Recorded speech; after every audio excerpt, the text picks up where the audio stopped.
मुझसे कोई गलती हुई हो तो बताइए, मुझसे कोई अपराध हुआ हो तो बताइए। मेरे पिताजी ने कहा उनके हाथ से दूध आप रोज पीते थे, मुझसे क्या अपराध हुआ? ताजा दूध है, मैं लेकर के आया हूँ।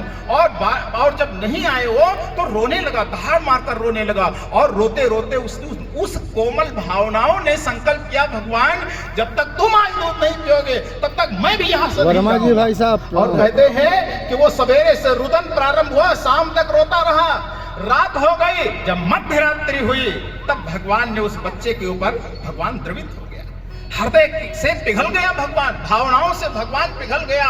और उस पत्थर की प्रतिमा में कहते भगवान विट्ठल प्रकट हुए और उन्होंने कहा अच्छा बेटा तुम रोना बंद करो, मैं दूध पी लेता हूँ। और दूध पी लिया और कहा देखो आज तो तुमने हमको भी भूखा रखा, और कल से जब मैं आऊंगा तो ऐसा मत करना, कल से मैं आऊंगा तो ऐसा मत करना। और फिर कहते हैं कि ये क्रम फिर रोज का बन गया और रोज वो ले जाता ताजा दूध और भगवान विट्ठल पीते। कमंडल जब खाली पहुंचा तो घर वालों ने कहा दूध कहाँ गया? क्योंकि रोजाना तो घर ही वाले पीते थे। तो वो तो कहा भाई हम तो भगवान को पिलाए। अब उसकी माता को बड़ा वो हुआ कि भगवान ने पी लिया। कहा हाँ। अब वो पता चला कि भगवान सचमुच उसके हाथों से रोज दूध पीते हैं। फिर ये चारों तरफ खबर फैल गई और ऐसी खबर फैली कि भीड़ लगने लगी वहां पर भक्तों की, भाइयों बहनों। और ये क्रम करते करते पिता भी आया तो कहा धन्य है बेटा, अब तेरे अलावा मैं भी भोग लगाने के काबिल नहीं। भगवान विट्ठल ने अगर तेरे हाथ से दूध पी लिया तो अब सदा तू ही पिलाएगा। और वो दूध पिलाता रहा भगवान को। जब कोई 15 साल बीत गया, 15 साल बीत गया। 15 साल के बाद एक दिन मुक्ताबाई, ज्ञानदेव और चांगदेव, ये 3 लोग आए और इन तीनों ने कहा कि अरे नामदेव, नामिया तो यहाँ विट्ठल भगवान के सेवा में ही लगा रहेगा या कुछ भगवान का प्रचार करेगा? ये उन दिनों की बात है जब भक्ति आंदोलन प्रारंभ हुआ था, कीर्तन के माध्यम से भक्ति का आंदोलन प्रारंभ हुआ था। तो बंगाल में इसका बहुत ज्यादा ये वही के घटना है जो मैं आपको बता रहा हूँ। फिर क्या हुआ? कहा नहीं बिल्कुल चलेंगे, लेकिन एक बार विट्ठल भगवान को पूछना पड़ेगा, वो मुझे जाने की आज्ञा देंगे कि नहीं देंगे। ठीक है तुम पूछ लो जा करके। गए तो भगवान विट्ठल ने कहा ठीक है नामिया, तो अगर जाना चाहता है तो जा भगवान का भक्ति का प्रचार कर। तो कहते हैं मुक्ताबाई सोपानदेव चांगदेव के साथ नामदेव चल पड़ता है। किसके लिए? भक्ति के प्रचार के लिए।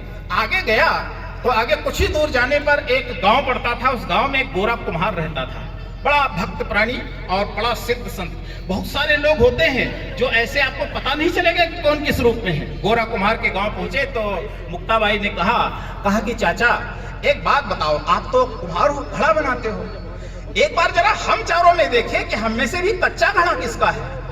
तो हाँ ठीक है बैठो अभी मैं बताता हूँ। तो मुक्ताबाई, गोरा कुम्हार ने मुक्ताबाई से लेकर के ज्ञानदेव चांगदेव सोपानदेव सबको बैठा दिया और फिर वो पाटा उठाया जिससे वो मिट्टी पाटता था।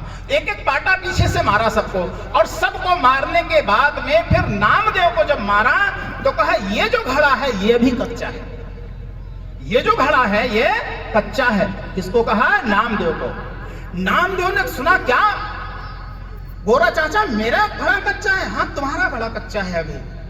कहते उसी जगह से वो उठा, भागता हुआ आया और विट्ठल भगवान के चरणों में गिरा और दहाड़ मारकर रोने लगा और कहने लगा प्रभु अरे 10 साल बीत गए, 15 साल हो गए, मेरे हाथ से आप दूध पीते हो यहाँ बैठ करके, मैं अपने हाथ से दूध पिलाता हूँ और आज गोरा कुम्हार बोल रहा है कि तुम्हारा घड़ा कच्चा है, आखिर क्यों?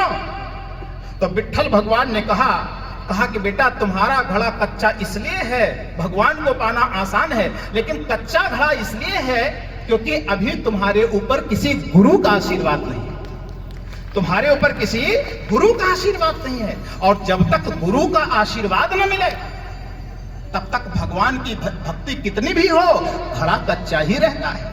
तो इसके लिए क्या करना होगा?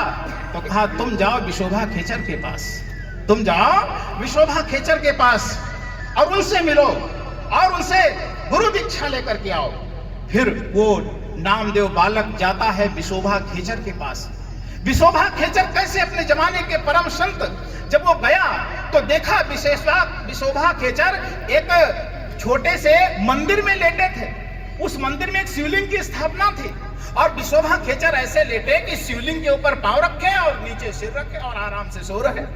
अब ये नामदेव पहुंचा वहां और जब देखा तो कहा क्या भगवान विट्ठल ने हमको कहां भेज दिया? ये आदमी हमें दीक्षा देगा, इसको गुरु बताया, इसको इतना भी अकल नहीं, ये शिवलिंग के ऊपर पांव रख करके सो रहा है और मुझे बताएगा, मुझे गुरु ज्ञान देगा, ये दीक्षा देगा। तो खड़ा ही था, तब तक विशोबा खेचर की आंखें खुली और कहा, नामिया क्या विट्ठल ने भेजा है? आओ आओ आओ, विट्ठल ने भेजा है, आओ।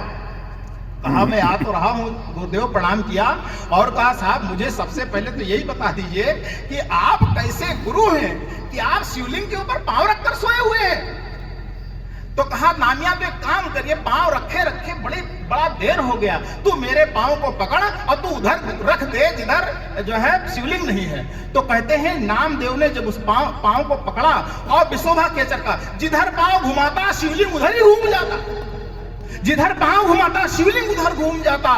तब देखा कि हमारे गुरु कितने बड़े महान संत हैं। कहा अरे बेटा शिव कहाँ नहीं है, शिव तो कड़कड़ में है, कोई ऐसी जगह नहीं जहां शिव न हो, शिव सर्वत्र है, हरिव्यापक सर्वत्र समाना। और तब कहते हैं नामदेव ने उन्हें गुरु बनाया विशोभा खेचर को, और गुरु बनाने के बाद फिर आते हैं कहां?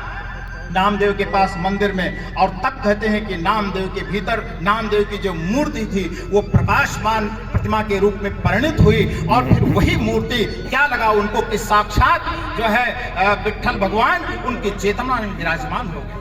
और ये वो क्षण था जब ज्ञान नामदेव की समाधि लगी, और फिर इसके बाद फिर नामदेव एक महान संत बने।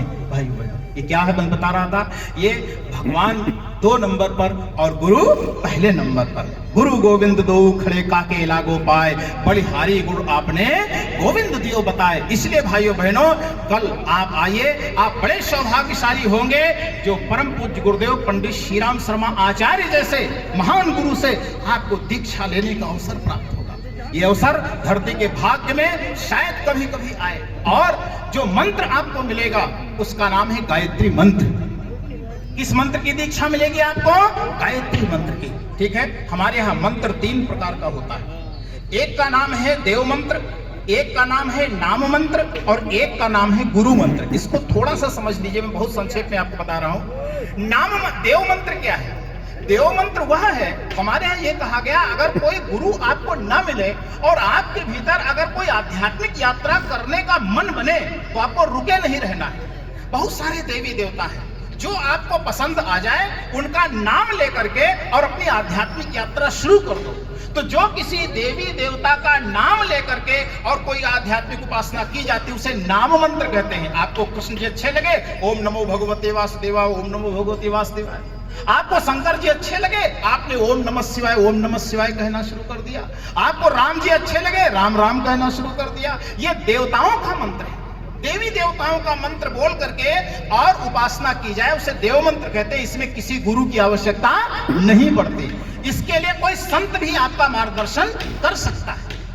दूसरा है नाम मंत्र। नाम मंत्र की दीक्षा धर्मगुरु देता है। नाम मंत्र क्या है?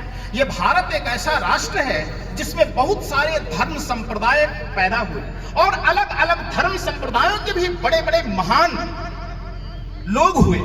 उन महात्माओं ने अपनी उपासना पद्धति बनाई। भाई परमात्मा के अनंत मार्ग है, किसी मार्ग से किसी ने यदि कोई आध्यात्मिक उपलब्धि हासिल की तो वो जो अपने मार्ग में दीक्षित करता है, अपनी कोई विशेष उपासना पद्धति देता है, उसे हम नाम मंत्र कहते हैं और इसकी दीक्षा धर्मगुरु देता है। बहुत सारे धर्मगुरु अलग अलग धर्म संप्रदायों में हैं, वो अलग अलग नाम अलग अलग उपासनाओं में दीक्षित करते हैं, इसे हम नाम मंत्र कहते हैं। तीसरा है गुरु मंत्र।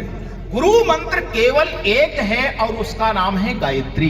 गायत्रेव गुरोर मंत्र, गायत्री ही गुरु मंत्र है। गायत्री के अलावा किसी भी अन्य मंत्र को गुरु मंत्र की संज्ञा प्राप्त नहीं है। कोई भी आदमी संसार में दावा नहीं कर सकता कि गायत्री के अलावा किसी भी अन्य मंत्र को गुरु मंत्र कहा गया हो। क्यों? गायत्री को ही गुरु मंत्र क्यों कहा गया? और क्योंकि इस मंत्र की दीक्षा सदगुरु देता है। गायत्री मंत्र की दीक्षा सदगुरु देता है, इसलिए सदगुरु इस धरती पर कभी कभी आते हैं, हमेशा नहीं आते। ऐसा नहीं कि रोज किसी की समाधि लगती हो और रोज यहाँ कोई बड़ा आचार्य शंकर जैसी आत्मा, रामपिंड परमहंस जैसी आत्मा, परम पूज्य गुरुदेव जैसी आत्मा हमेशा नहीं आती।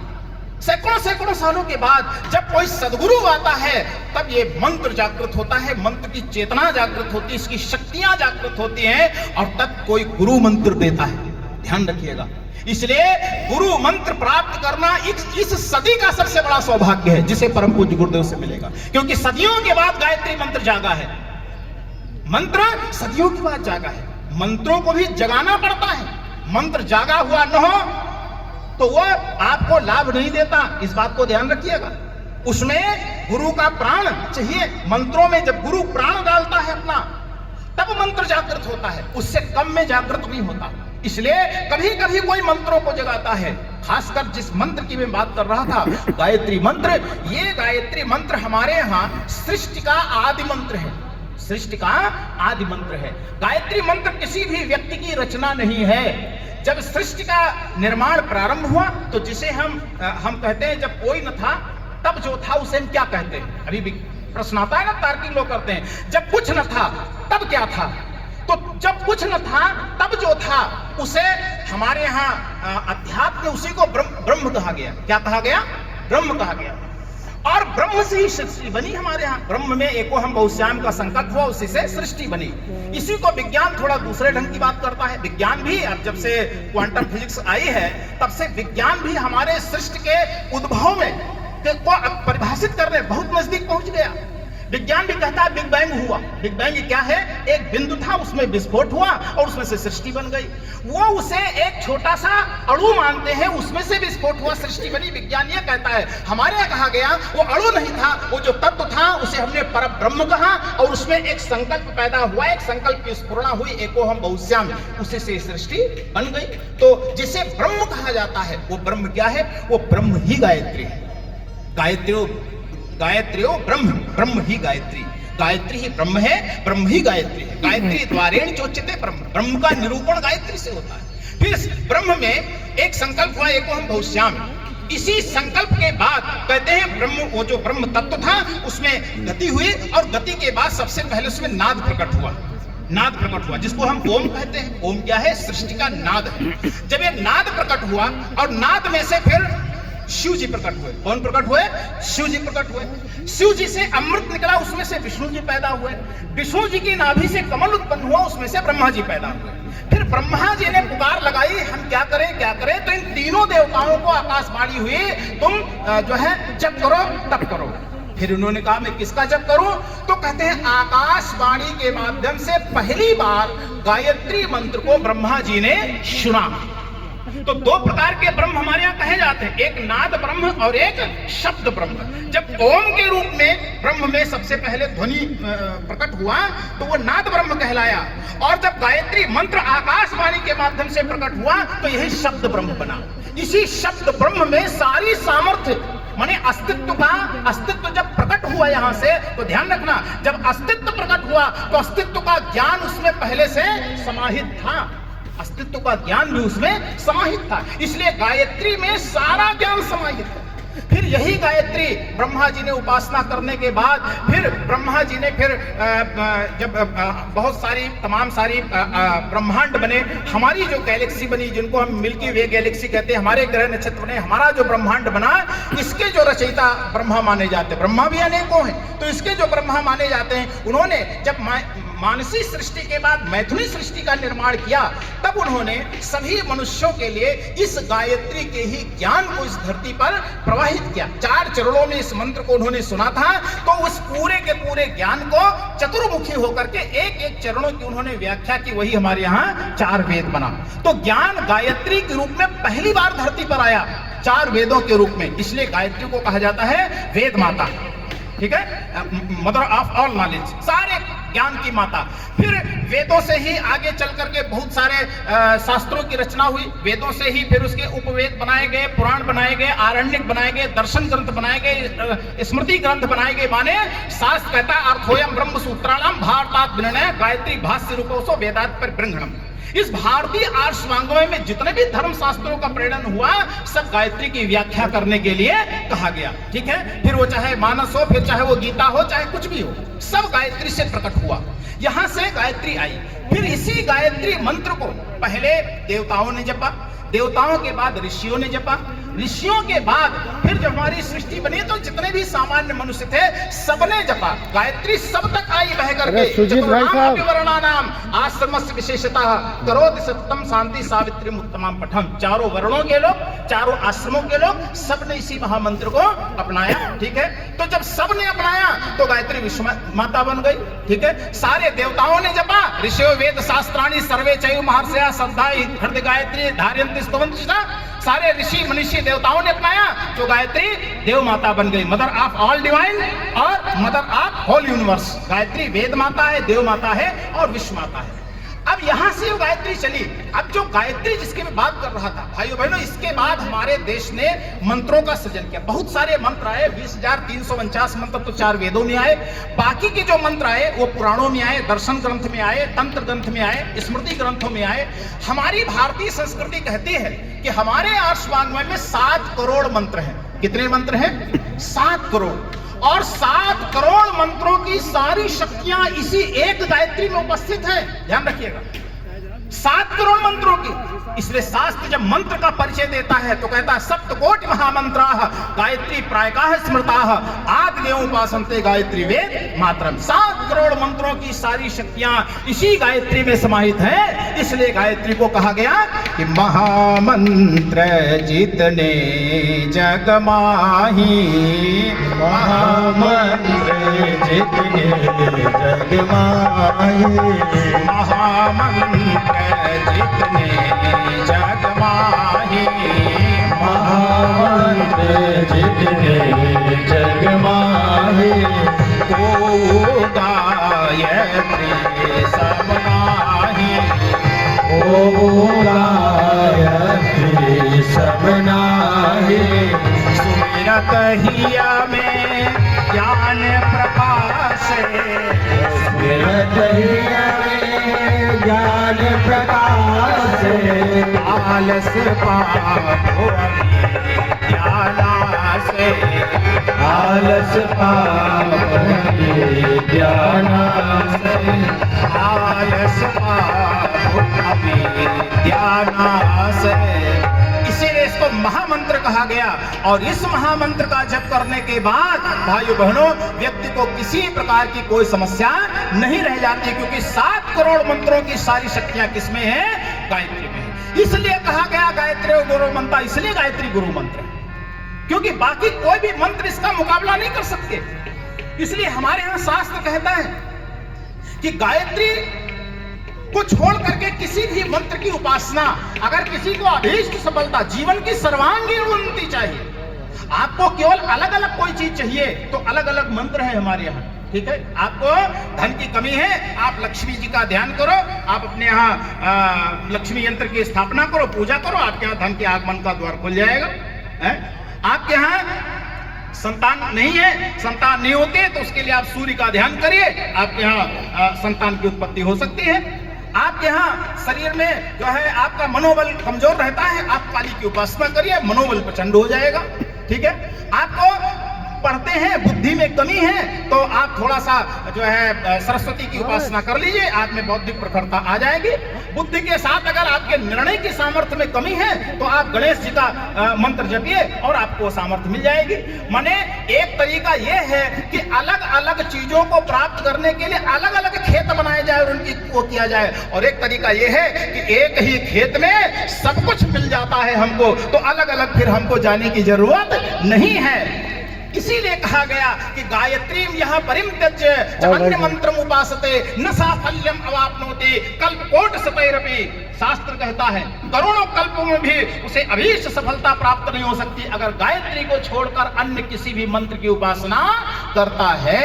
ध्यान रखिएगा, इसलिए हमारे यहाँ गायत्री को सबसे बड़ा महिमावान कहा गया। गायत्री ही मुक्तिदाता मंत्र है, इसलिए गुरु मंत्र ही मनुष्य को मुक्त करता है, इसलिए गायत्री और गुरु मंत्र मुक्तिदाता मंत्र है। और इसके बिना इस संसार में मुक्ति नहीं है।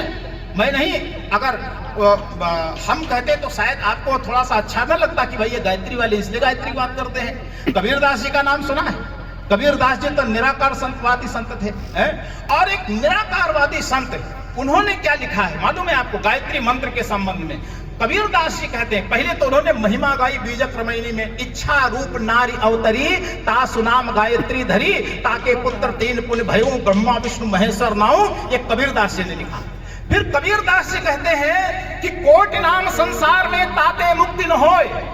मैं नहीं कहता, भगवान के करोड़ों नाम इस संसार में हैं, लेकिन उनमें से एक से भी मनुष्य की मुक्ति नहीं हो सकती।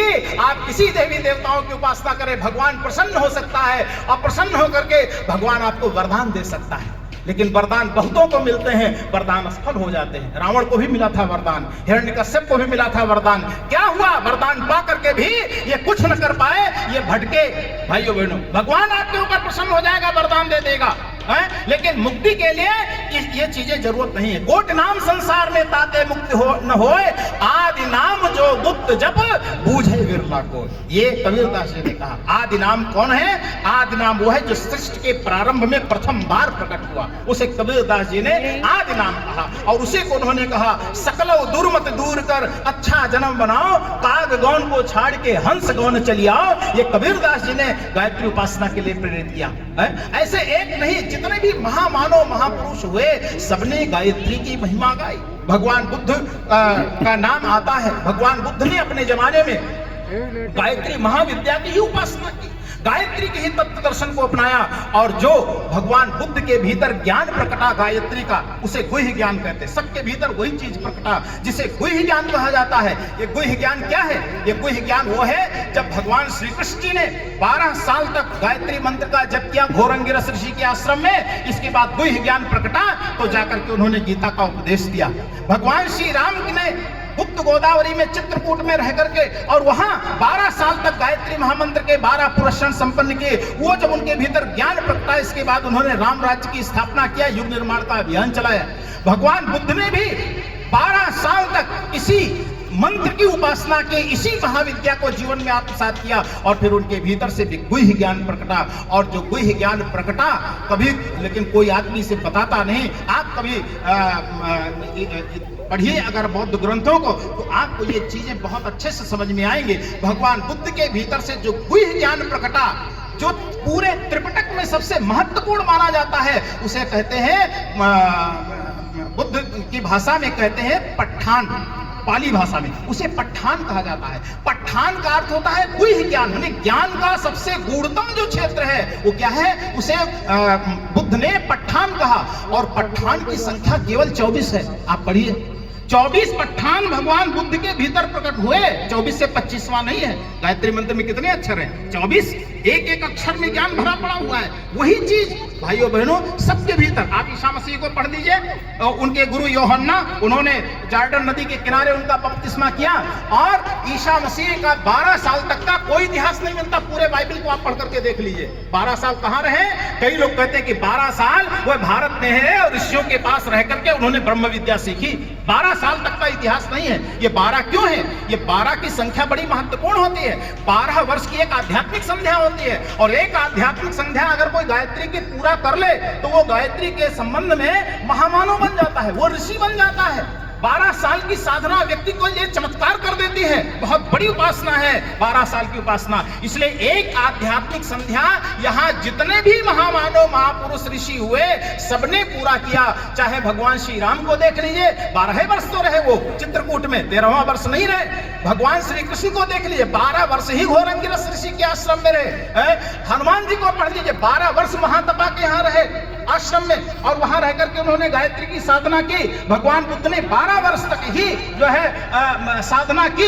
ये क्या है? ईसा मसीह ने 12 साल तक। और आप इस्लाम धर्म को पढ़ लीजिए, उसमें भी हजरत मोहम्मद साहब का वर्णन आता है। वो जो है अरब देश की यात्रा करते हुए भारत में आए और यहाँ किसी ऋषि के सानिध्य में गए तो उसने कहा 12 साल तक बैठ करके तुम्हें अपने चित्त को शुद्ध करते हुए इस महाविद्या की आराधना करनी होगी। और गारे हीरा में बैठ करके दीपक जला करके और उन्होंने इसी महामंत्र की आराधना की।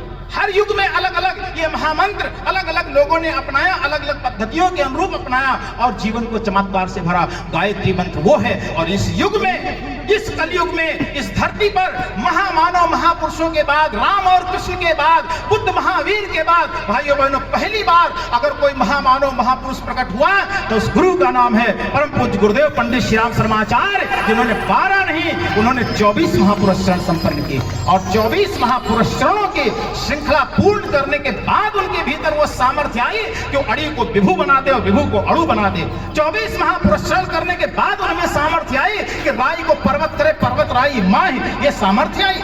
12 साल की संध्या पूरी करने वाले विश्वामित्र अगर कह सकते हैं कि हम त्रिशंकु को सदैव स्वर्ग में अगर स्वीकार नहीं करेंगे इंद्र, तो मैं दूसरी नई सृष्टि बना दूंगा। अरे उन्होंने तो नई सृष्टि बनाने की बात की थी। और 24 महापुरुष चरण करने वाले महापुरुष परम पूज्य गुरुदेव ने कहा कि हम सृष्टि नहीं, हम पूरी दुनिया के 600 करोड़ लोगों के चिंतन, चरित्र और व्यवहार को बदल देंगे, इस धरती पर नए युग की स्थापना कर देंगे। वो परम पूज्य गुरुदेव पंडित श्री राम शर्माचार्य थे। भाइयों बहनों, संतों का भाग्य जाग गया, इस धरती पर भक्तों का भाग्य जाग गया। परम पूज्य गुरुदेव के आने के बाद भाइयों बहनों, सारे शास्त्रों का भाग्य जाग गया, वेद पुराण उपनिषद जीवंत हो गए। क्यों? क्योंकि परम पूज्य गुरुदेव आ गए। परम पूज्य गुरुदेव, जब कोई एक साधक गायत्री की साधना कर लेता है तो सारे शास्त्र भी उसके आचरण में आने के लिए जो है छटपटा उठते हैं। परम पूज्य गुरुदेव से पहले भी धर्म की चर्चाएं होती थी, लोग धर्म की व्याख्या करते थे, लेकिन जब प्रमाण देने की बात आती थी तो बड़े बड़े धर्माचार्यों के पास प्रमाण देने के लिए धर्म का शास्त्रों के पन्ने पलटने के अलावा दूसरा कोई तरीका नहीं होता था। परम पूज्य गुरुदेव के सामने जब धर्म के प्रमाण की बात आई, परम पूज्य गुरुदेव वह शख्सियत थे जिनको धर्म का प्रमाण देना हुआ, जहां देना हुआ, जिस रूप में देना हुआ, कभी उन्हें शास्त्रों की बैसाखियां नहीं उठाई। उन्होंने कहा मेरा जीवन देखो, मेरा व्यक्तित्व देखो, मेरा चरित्र देखो। पहली बार एक ऐसा व्यक्ति आया जिसके मुख से वेद मुखरित होता था, शास्त्र मुखरित होता था, जिसका आचरण धर्म का प्रमाण बना। भाइयों बहनों, और तब परम पूज्य गुरुदेव ने अनुभव के आधार पर यह इतना बड़ा तंत्र खड़ा किया। आप बड़े सौभाग्यशाली उन लोगों में से हैं जो कल यहाँ परम पूज्य गुरुदेव, ऐसे गुरुदेव के चरणों में आकर के बैठ करके और गायत्री और गुरुर मंत्र, गायत्री गुरु मंत्र की दीक्षा प्राप्त करेंगे। जब तक दीक्षा गुरु मंत्र की प्राप्त न होगी, गायत्री की प्राप्त न होगी, आपको अनेक जन्मों में अनेक उपासना पद्धतियों को अपनाना पड़ेगा। भाइयों बहनों, लेकिन जिस दिन आपको गुरु मंत्र मिल जाएगा उस दिन आपकी सारी आध्यात्मिक साधनाएं पूर्ण हो जाएंगी, क्योंकि गायत्री आपको शिखर पर ले जाएगी,